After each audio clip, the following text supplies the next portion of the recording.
मामूली से दिखने वाले इन पत्तों का इस्तेमाल करके आप अपने घर से चूहे, छिपकली, मच्छर, मक्खी, कॉकरोच सब से छुटकारा पा सकते हैं, वो भी सिर्फ और सिर्फ एक चीज़ का इस्तेमाल करके। ये मामूली से पत्ते जो दिखते हैं ना, ये इतने कमाल के होते हैं। इन सब के बारे में हम सभी जानते हैं। ये है पपीते का पत्ता। जब कि हमें डेंगू वगैरह हो जाता है, तब हमें इस पपीते के पत्ते की बहुत ही ज़्यादा ज़रूरत भी महसूस होती है और ये बहुत ही ज़्यादा फ़ायदा भी करता है। उसी तरह से ये आप अगर इसे सही तरीके से इस्तेमाल करें ना, तो ये आपके घर के कॉकरोच, छिपकली, मच्छर, मक्खियों को भी आपके घर से टाटा बाय-बाय कर सकता है हमेशा हमेशा के लिए। और आपको सिर्फ़ एक चीज़ का इस्तेमाल करना है, इसमें ज़्यादा आपको कुछ नहीं चाहिए। उसका इस्तेमाल क्या करना है, कैसे करना है, उसके लिए वीडियो में एंड तक बने रहिएगा। वीडियो ज़रा भी यूज़फुल लगे ना तो लाइक कीजिएगा, चैनल पर पहली बार आए हैं तो सब्सक्राइब ज़रूर कीजिएगा। तो चलिए बिना देरी करते हुए आज की इस पावरफुल रेमेडी को बनाना शुरू कर देते हैं। इस रेमेडी को बनाने के लिए यहाँ पर पत्ते के जो अंदर डंडी होती है ना, थोड़ी सी मोटी सी, उस डंडी को यहाँ पर हमें निकाल देना है, जैसे मैं निकाल रही हूँ। बिल्कुल सेम इसी तरीके से आपको इसकी पत्तियां पत्तियां लेनी है, जो मोटी मोटी, जितनी मोटी मतलब लकड़ी आप निकाल सकते हैं इसके अंदर की, उतना निकाल दीजिए, उतना ही ज़्यादा अच्छा है। क्योंकि इस लकड़ी में ना कुछ इस तरीके की प्रॉपर्टीज़ होती हैं जो कि बहुत जल्दी हमारी रेमेडी को ख़राब कर देती हैं। और हमें ये रेमेडी एक दिन बनानी है और कम से कम 1 महीने के लिए आप फ्री हो जाएंगे। तो अभी हमने पपीते का एक पत्ता लिया और इसके मैंने इस तरीके से टुकड़े कर लिए हैं। अब इस पपीते के पत्ते को हम क्या करेंगे, इसके साथ हमें चाहिए नीम के पत्ते। नीम के पत्ते अगर मिल जाते हैं तो बहुत अच्छा है, नहीं मिलते हैं तो इसका भी मैं आपको ऑप्शन बता दूंगी कि नीम के पत्ते अगर आपको ना मिले तो लास्ट में आप इसमें क्या ऐड कर सकते हैं। ठीक है, तो यहाँ पर मेरे पास नीम के पत्ते थे तो मैंने उनको मिक्स कर लिया है। मिक्स करने के बाद इन्हें आप किसी भी मिक्सी के जार में डालिए और इसमें आप थोड़ा सा, जितना मैं डाल रही हूँ सेम उसी तरीके से आपको वीडियो को बनाना है, रेमेडी को बनाना है। वीडियो को पूरा वॉच कीजिएगा, तभी आपको इसका परफेक्ट एकदम मेजरमेंट पता होगा ना, तो आप इस रेमेडी को एकदम परफेक्ट तरीके से बना भी पाएंगे। तो यहाँ पर आप एक कोई भी बाउल ले लीजिए या फिर एक छोटा वाला चाय का जो कप होता है वो, उस पानी को डालकर इसे बढ़िया से पीस लीजिए। तो यहाँ पर देखिए मैंने इस पानी को डालकर पीस लिया है। अब आप कोई भी छन्नी ले लीजिए और छन्नी में इसका पल्प अलग कर लीजिए और जो इसका जूस है उसे अलग कर लीजिए। हमें दोनों चीज़ का इस्तेमाल करना है। यहाँ पर हमें पल्प से भी एक रेमेडी बनानी है और हमारा जो जूस है उससे भी एक रेमेडी बनानी है। इसीलिए हमने कहा कि आपके घर से सारी चीज़ें जाएंगी, कॉकरोच हो, छिपकली हो, चूहे हो, मच्छर मक्खियाँ हो, कुछ भी हो, वो सारी समस्याएं आपकी सॉर्ट आउट हो जाएंगी। सिर्फ आपको एक तरीके से 2 रेमेडी बनानी है। तो यहाँ पर देखिए मैंने पल्प को अलग कर लिया, जूस को अलग कर लिया है। ठीक है, अब फटाफट से ये जो जूस है ना, इसमें हमने 1 कटोरी पानी और डाल दिया है। अब इसको तो रेस्ट करने के लिए कम से कम आपको आधा घंटे के लिए छोड़ना है और आधा घंटे बाद इसको कैसे इस्तेमाल करेंगे वो सब कुछ मैं आगे आपको बताऊंगी। तो यहाँ पर आपको ले लेनी है नेपथलीन बॉल। तो यहाँ पर मैंने 3 से 4 नेपथलीन बॉल ली हैं और इन्हें बढ़िया से मैं पीस कर कूट कर तैयार कर लूँगी।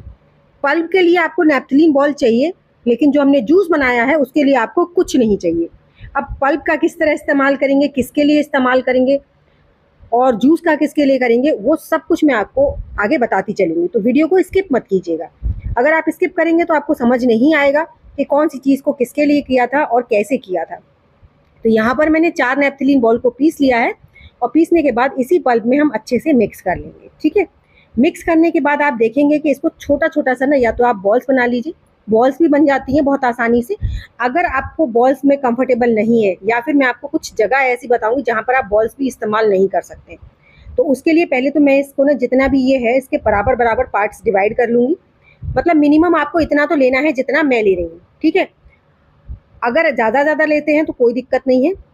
अगर आपके पास पत्ते ज़्यादा हैं और आपकी जगह मतलब आपको कम रखनी है तो उतना ही ये लंबे समय तक रेमेडी जो है वो काम करेगी। तो मैंने यहाँ पर इसे 5 से 6 जगह पर, 5 जगह पर मतलब मैंने इसे डिवाइड कर दिया है। अब इसका इस्तेमाल कैसे करेंगे, देखिए चाहे तो आप इसके लिए न्यूज़पेपर ले सकते हैं या फॉइल पेपर ले सकते हैं। ठीक है, लेकिन मैं सबसे अच्छा बताऊँ, मुझे ना ये जो साबुन के खाली रैपर होते हैं ना, ये ज़्यादा अच्छे लगते हैं, क्योंकि ये एक तो रेडी टू यू मतलब यूज़ होते हैं कि इसमें आपको बस इसे रखना है और इस्तेमाल में लेना है।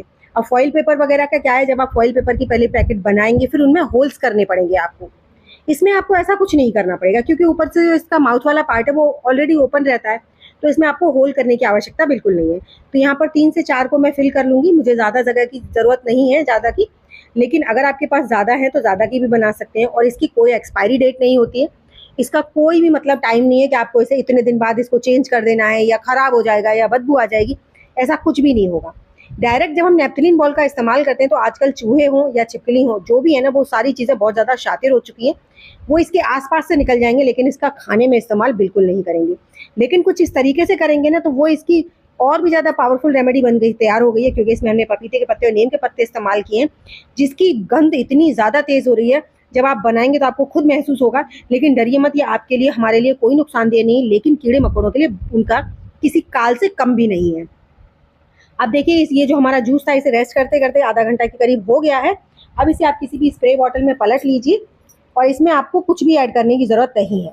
अगर आपके घर में बहुत ज़्यादा छिपकली है, बहुत ज़्यादा, मतलब कहने का ये है कि इतनी ज़्यादा है कि हर जगह आपको छिपकली ही नज़र आती है, तो आप इसमें नेपथलीन बॉल पीस कर डाल सकते हैं। साथ में फिर आपको डेटॉल भी डालनी पड़ेगी, क्योंकि नेपथलीन बॉल जो है वो डायरेक्ट पानी में मेल्ट नहीं होती है जब तक आप उसमें डेटॉल नहीं डालेंगे। उसके बाद देखिए, आप अपना चाहे ना, आपके घर में अगर किचन में मक्खियाँ हैं या फिर छिपकली बहुत ज़्यादा आपके फ्लोर पर घूमती हैं, तो आप इसे पोछे के पानी में भी डाल के लगा सकते हैं, या फिर रात को सोने से पहले अपने किचन में इस तरह से, जैसे मैंने स्प्रे किया, उसके बाद इसे क्लीन करके जब आप सोएंगे ना, तो सफाई भी गजब की रहेगी और यहाँ पर कोई भी कॉकरोच या कीड़ा मकोड़ा भी नहीं आएगा। साथ ही साथ आप अपने किचन श्रिंक में इसकी स्प्रे कर दीजिए, या फिर आपके घर में ओपन, कहीं कहीं ना किसी किसी के घर में ओपन नालियाँ होती हैं, या फिर बाहर है, आपका गार्डन एरिया है, वहाँ पर बहुत ज़्यादा मच्छर मक्खियाँ हो जाते हैं, तो वहाँ पर स्प्रे कर दीजिए, कर्टन्स के पीछे स्प्रे कर दीजिए। इस तरीके से पोछे मतलब पानी में डाल के लगा सकते हैं आप, या फिर अपने सोफ़े हैं, बेड हैं, इनके पीछे मतलब मच्छर, कॉकरोच वगैरह या मकड़ियाँ बहुत ज़्यादा हो जाती हैं, तो वहाँ पर भी आप इसका स्प्रे कर सकते हैं। इससे आपके घर से ये सारे कीड़े मकोड़े बिल्कुल इसकी गंध से ही गायब हो जाएंगे। अब दूसरा, जो हमने यहाँ पर जो पैकेट्स बनाए थे, उनका इस्तेमाल आप इस तरीके से कर सकते हैं, जैसे आपके घर में किचन है, उसकी ड्रॉर्स होती हैं, उनमें कॉकरोचेस बहुत ज़्यादा हो जाते हैं, तो उसमें आप रख सकते हैं, या फिर आपके घर में खुली अलमारियाँ हैं जिनमें कपड़े वगैरह रहते हैं, उनमें आप रख सकते हैं।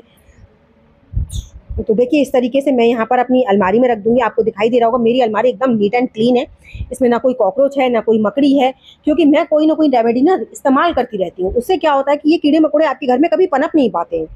इससे आपको साफ सफाई का काम थोड़ा आसान रह जाता है। ऐसे ही आप अपनी गैस के नीचे तो ज़रूर रखिए, और इस पैकेट की कोई एक्सपायरी डेट नहीं है, अंदर की तरफ रख दीजिए। इससे यहाँ पर इसकी जो गंध है ना, वो हमें महसूस नहीं होगी, लेकिन कीड़े मकोड़ों की नाक जो है ना, वो हमसे बहुत ज़्यादा तेज़ होती है, उनको महसूस ज़रूर होती है, तो वो इसके महक से ना आपकी किचन में बिल्कुल नहीं आएंगे। बेड के नीचे या फिर बेड के अंदर आपके कपड़े हैं, उसमें खटमल वगैरह या फिर कीड़े हो जाते हैं, तो उसमें भी आप एक पैकेट डाल सकते हैं। अगर चूहे हैं तो बेड के नीचे डाल दीजिए, अलमारी के नीचे डाल दीजिए, फ्रिज के पीछे डाल दीजिए। इस तरह आप हर उस जगह पे डाल दीजिए जहाँ पर भी आपको लगता है आपके घर में कीड़े मकोड़ों का रहना है या आना जाना है। तो आपको ये जो रेमेडी है ना, जब आप इसे इस्तेमाल करेंगे, तो देखिए, जितनी बनाने में आसान है, उससे कई ज़्यादा इस्तेमाल करना इसका आसान है। तो आई होप मेरी आज की वीडियो आपको ज़रूर अच्छी लग रही होगी। अच्छी लग रही हो ना, तो प्लीज़ लाइक कीजिएगा, और चैनल को अभी तक सब्सक्राइब नहीं किया है तो प्लीज़ चैनल को भी सब्सक्राइब कर लीजिएगा। साथ ही साथ अपने फैमिली फ्रेंड्स में भी ज़रूर शेयर कीजिएगा, और मुझे कमेंट कर ज़रूर बताइएगा कि आप मेरी वीडियो किस गाँव या किस शहर से देख रहे हैं, ताकि मैं आपको थैंक्स कर सकूँ। तो चलिए, मैं मिलूँगी आपको अपनी एक नई वीडियो के साथ। तब तक के लिए बाय बाय।